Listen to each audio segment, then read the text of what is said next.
Well, hey everyone, welcome back to The Abled Gardener. And the sun is just starting to go down, but it's still hot out here and the sun is just shining right on me. So this is not the perfect time to be doing this. But I wanted to get some more vermicompost, or just regular compost also, worked into my giant pumpkin. And if you hadn't seen the previous episode on my giant pumpkin, where I described putting her in the ground or planting her, what I had done was I dug a hole down into the ground, probably, at least 3 feet across, if not 4. And I filled it up with vermicompost, regular compost, composted horse manure, and composted chicken manure. And I let it sit for 4 or 5 months, just pretty much just marinating and getting ready for a giant pumpkin to be planted there.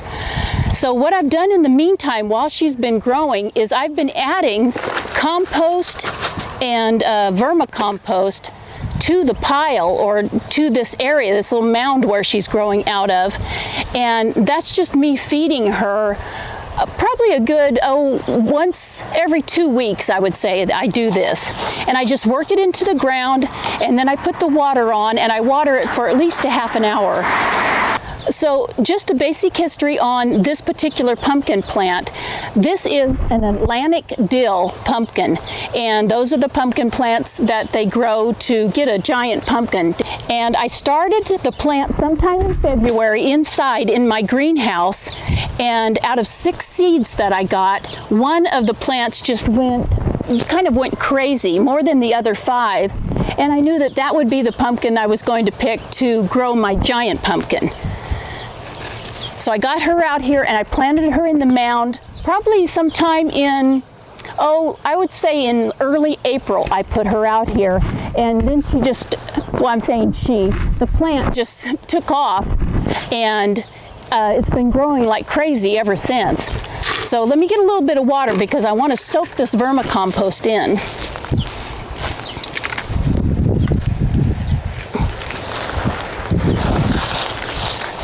Now the sprinkler that I have on the end of my hose is just a little ring, and I have the water turned down pretty low because I just want it to soak in. I want it to go all the way down into that hole that I dug, and these giant pumpkins take a lot of water.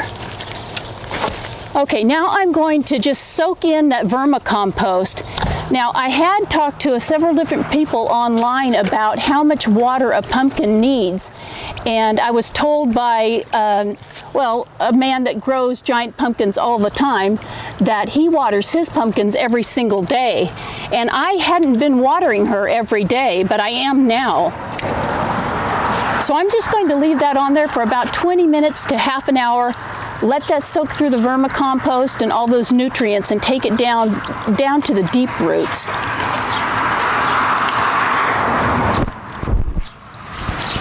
So let me get this part covered back up just in case I forget to come back out, and I'll keep this covered up. This is going to reflect the sun so that the sun doesn't beat down on those leaves and start killing them, because once the leaves start dying and then the plants start dying, then the growing of my pumpkin is over. The pumpkin will ripen, and then that'll be it, and she'll be the size that she is.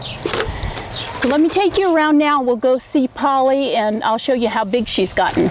Well, Polly has a little tent that she lives in because not only did I need to reflect the sun and the heat, but I wanted to make an area where there was a lot of ventilation so it wouldn't get really hot underneath here.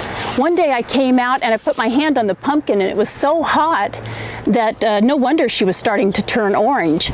So let me just take this down for a minute. I'll show you how big she's gotten. Now I was measuring her for a while, and what I was doing was measuring her from the stem all the way down to the end. And she was right around 18 inches that way, and I was measuring her around when I could pick her up, and she was 45 inches. Well, now I can no longer pick her up.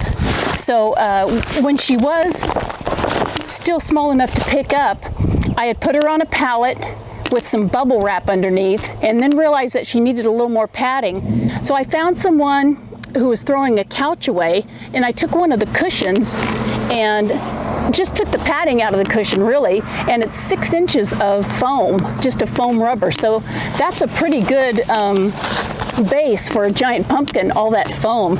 And then she's sitting on just a white tarp.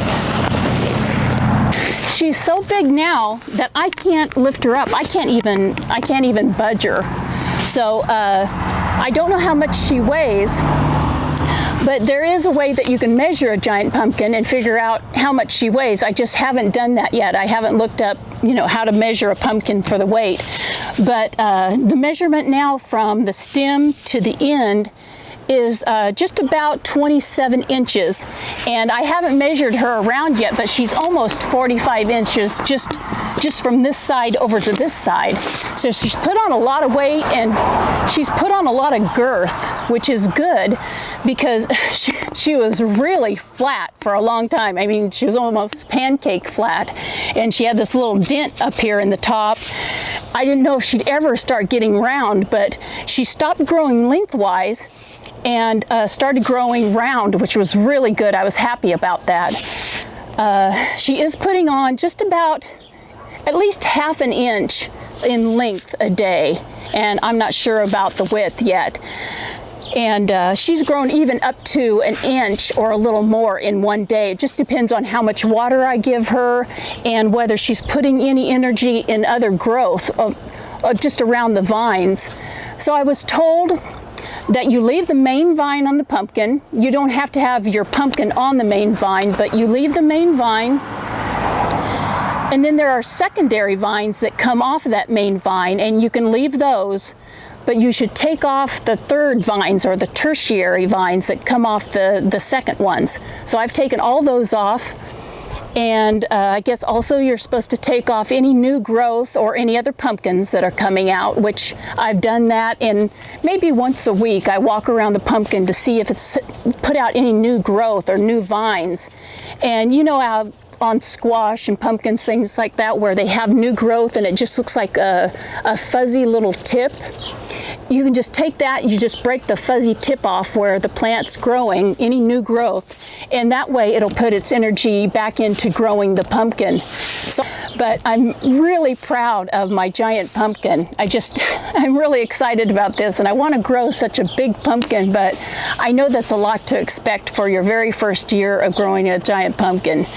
And she is starting to turn a little bit orange from just the heat, because I haven't had any sun shining directly on her. And underneath, I can move her a little bit, and underneath she's just a real pale yellow.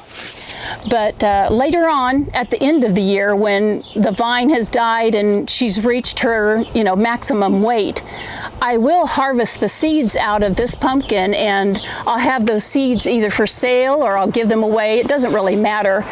There are going to be a lot of seeds in her, I'm sure. So let me get her covered back up. I think you guys can see the whole thing. Actually, I'll bring you closer and you can see the entire pumpkin. So let me get sideways over here. There's the whole pumpkin right there.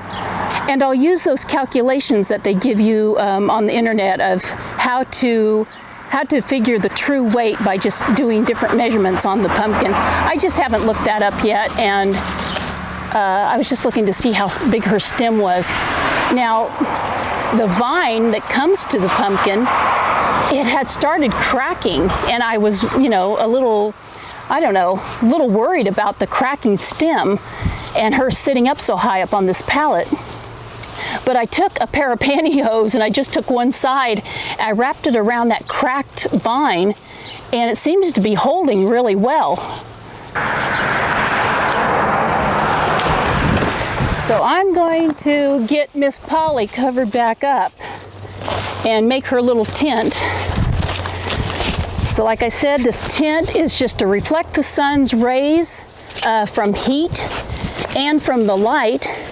And then the tent part right here is just so that there will be some circulation and it won't get too hot in here and get her ripened. When I hit on her, she sounds really hollow, which I'm sure she is, full of water. Anyway, I'll get that wrapped back up. Well, you guys, thanks for joining me today on an update on my giant pumpkin Polly. Like I said, she's an Atlantic Dill. I have been feeding her at least once a week with some compost tea. I've been giving her water, if not every day, then every other day.